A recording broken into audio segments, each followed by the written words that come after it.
চাঁদপুরের অপর একটি নাম রয়েছে। পদ্মার রূপালী ইলিশের জন্য বিখ্যাত হয় এই চাঁদপুরকে ইলিশের শহরও বলা হয়।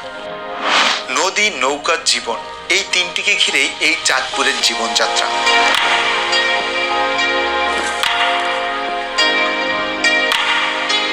চাঁদপুরের ইলিশ খেয়েছেন অথচ প্রশংসা করেননি, এরকম লোক খুঁজে পাওয়া অসম্ভব।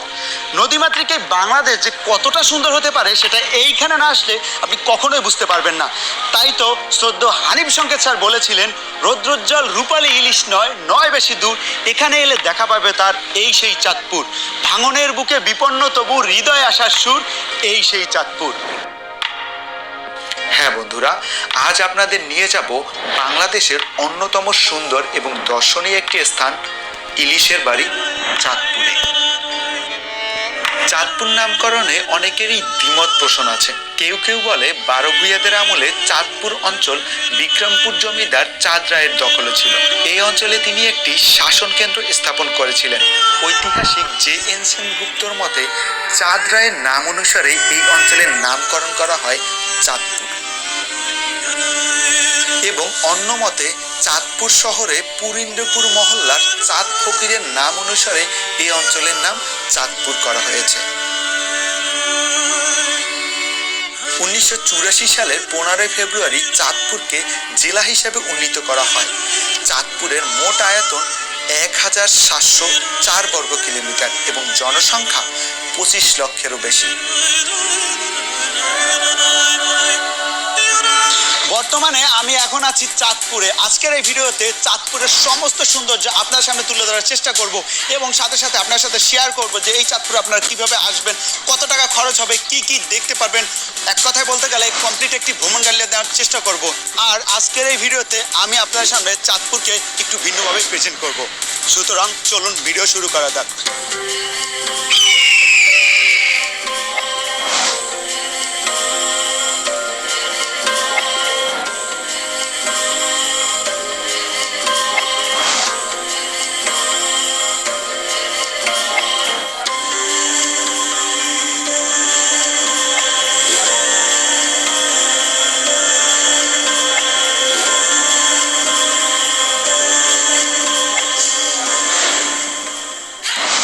শুরুতেই বলি চাঁদপুর আপনি কিভাবে আসবেন। যারা লঞ্চে আসবেন তারা খুব সকালে সদরঘাট থেকে চাঁদপুরগামী লঞ্চে চলে আসবেন। এসি, নন এসি এবং ডেকের ভাড়া পর্যায়ক্রমে 250, 150 এবং 100 টাকা। আর যারা বাসে আসবেন তারা সায়দাবাদ কিংবা যাত্রাবাড়ি থেকে সরাসরি চাঁদপুরগামী পদ্মা বাসে চলে আসতে পারেন। ভাড়া পড়বে 200 থেকে 220 টাকা। আর যারা বাইকে আসবেন এবং আমাদের মতো যদি মোহনপুর পর্যটন কেন্দ্র আগে দেখতে চান তাহলে তারা ভবেরচর হয়ে ভবেরচর এবং কালীপুরের যে নদীটি আছে সে নদীটি ট্রলারে করে পার হতে হবে।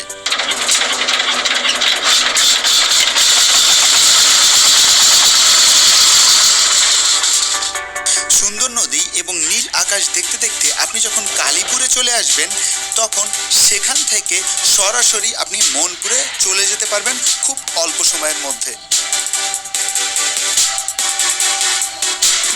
বর্তমানে এখন আমি আছি চাঁদপুরের অন্যতম সুন্দর একটি দর্শনীয় স্থানে, সেটি হচ্ছে মোহনপুর পর্যটন কেন্দ্রে। এটি হচ্ছে বাংলাদেশের সবথেকে সুন্দর মিঠা পানির বীচ। আপনাকে এখানে ঢুকতে হলে অবশ্যই টিকিট কিনতে হবে।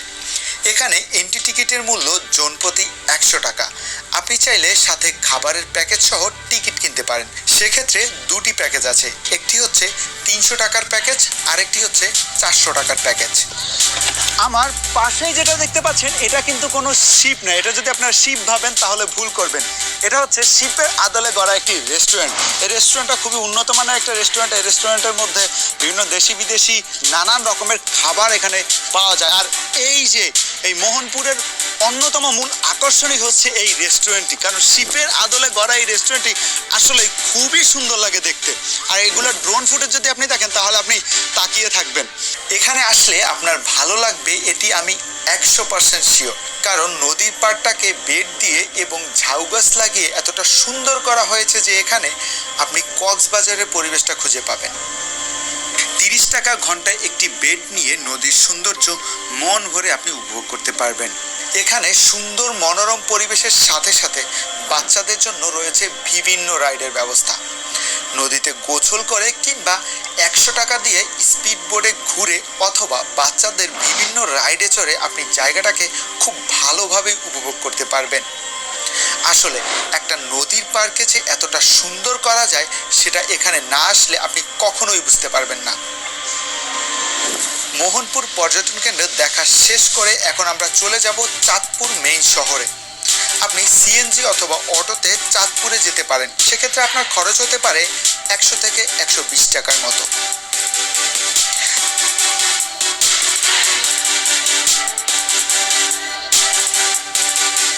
বর্তমানে আমি আছি চাঁদপুর রেল স্টেশনে। চাঁদপুর রেল স্টেশন চাঁদপুরবাসীর জন্য খুবই গুরুত্বপূর্ণ, কারণ টোটাল চাঁদপুরে একটি মাত্র রেল স্টেশন। এখান থেকে ঢাকা, কুমিল্লা সহ দেশের সর্বত্র যাওয়া যায়। সুতরাং এই চাঁদপুর রেল স্টেশন কিন্তু চাঁদপুরবাসীর জন্য খুবই গুরুত্বপূর্ণ। আর এই যে আমার হাতের এই পাশে রয়েছে বাংলাদেশের সবথেকে বড় ইলিশ মাছের আড়ত, মানে রূপালী ইলিশ মাছের আড়ত। আপনি বুঝতে পারছেন আমি কোথায় দাঁড়িয়ে আছি। সুতরাং এই স্থানটি কিন্তু চাঁদপুরবাসীর জন্য খুবই গুরুত্বপূর্ণ ফর ইলিশ মাছ এবং চাঁদপুর রেল স্টেশন। তো এখন আমরা এই চাঁদপুর রেল স্টেশনের কিছু সিনেমাটিক ভিউ দেখব। তো চলুন দেখা যাক।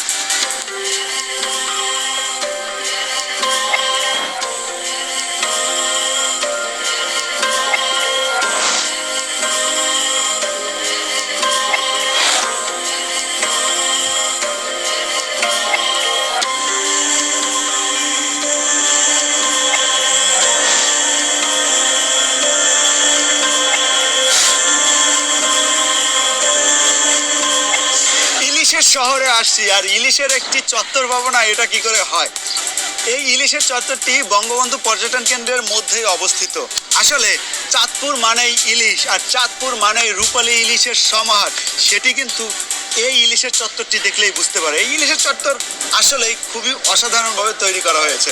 চলুন একটি সিনেমাটিক শট দেখে আসি।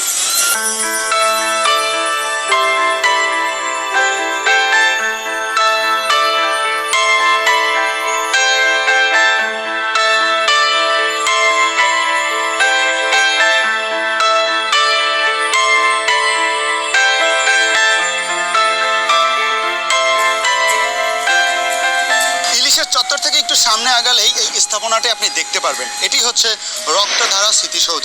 আসলে 1971 সালে যখন পাকিস্তানি হানাদার বাহিনী বাঙালির উপর আক্রমণ করে, তখন এই যে রেল স্টেশনের পাশে তারা একটি নির্যাতন কেন্দ্র স্থাপন করে।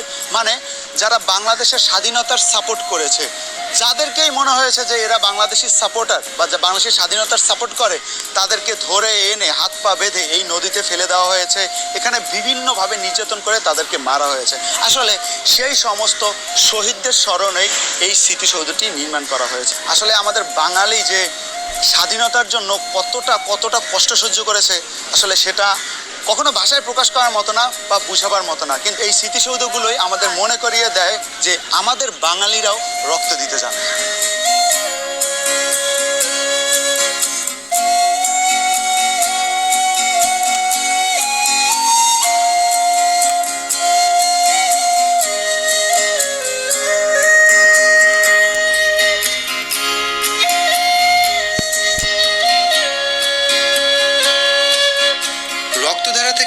সামনে এগোলেই আপনি দেখতে পাবেন 3 নদীর মোহনা। 3টি নদীর মিলন স্থান হচ্ছে এই জায়গাটি। তাই তো কবি বলেছিলেন, আমার শহর চাঁদপুর তুমি পদ্মা, মেঘনা ও ডাকাতিয়ার বুকে জেগে ওঠা ভূমি। হ্যাঁ, এই 3টি নদীর নাম হচ্ছে পদ্মা, মেঘনা এবং ডাকাতিয়া। জায়গাটি দেখতে যতটাই সুন্দর ঠিক ততটাই ভয়ানক, কারণ প্রায় লঞ্চ, নৌকা বা ট্রলার ডুবিতে এখানে মানুষ মারা যায়।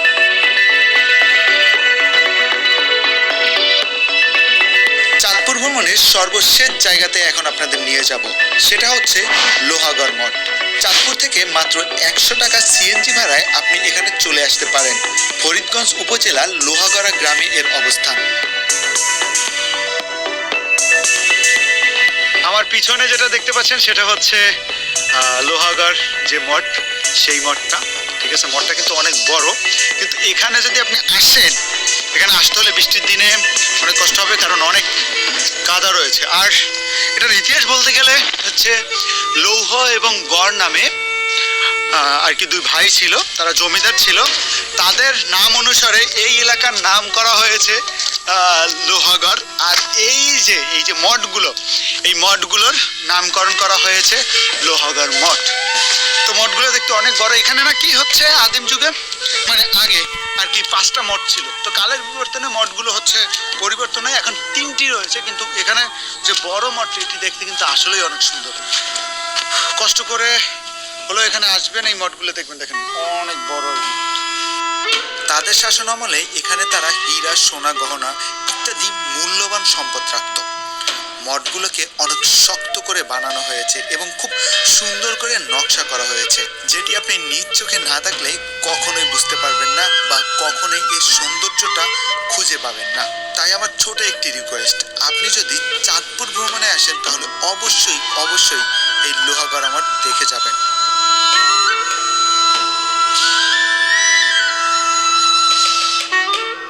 আজকের মতো এ পর্যন্তই। ভিডিওটি কেমন লেগেছে অবশ্যই জানাবেন। আমি চেষ্টা করেছি যে আপনি একদিনে কিভাবে সুন্দরভাবে চাঁদপুরটাকে দেখতে পারেন এবং খুব সুন্দরভাবে ভ্রমণটাকে কমপ্লিট করতে পারেন।